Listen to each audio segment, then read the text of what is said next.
This morning I'm going to do a quick example of how to insert zipper pull on Zipper by the Yard. I prefer to use this kind of zipper in my projects when I'm using a number 5 zipper.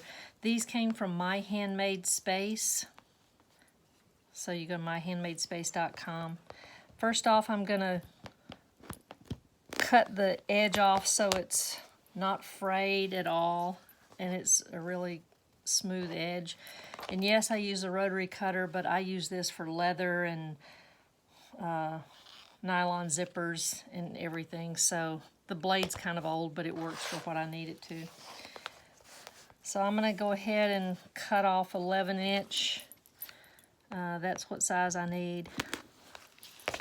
I've got 2 edges that are really straight.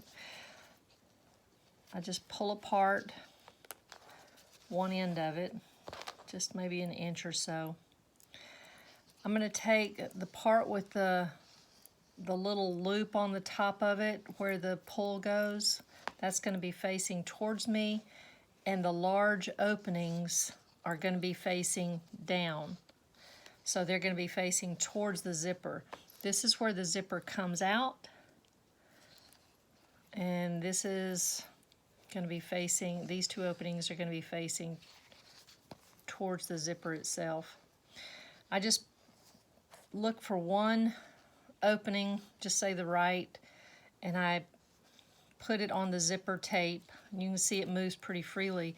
What you want to do is try to match up these 2 edges right here. So you have to wiggle with it a little bit.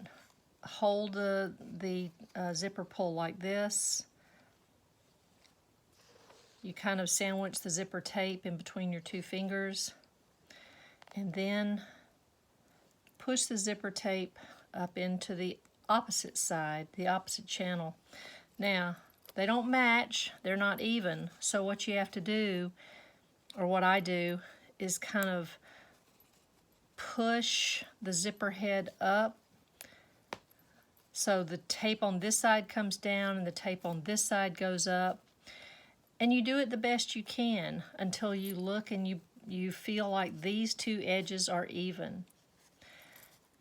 And you just hold the zipper tape in between fingers there.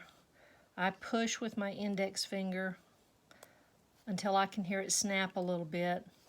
And then I lay it down, put my 2 fingers to hold it to the pressing mat or table or whatever, and then pull. Okay? And it's fairly even. It's not perfectly even, but it's fairly even. So happy with the way this one turned out. I hope this helps.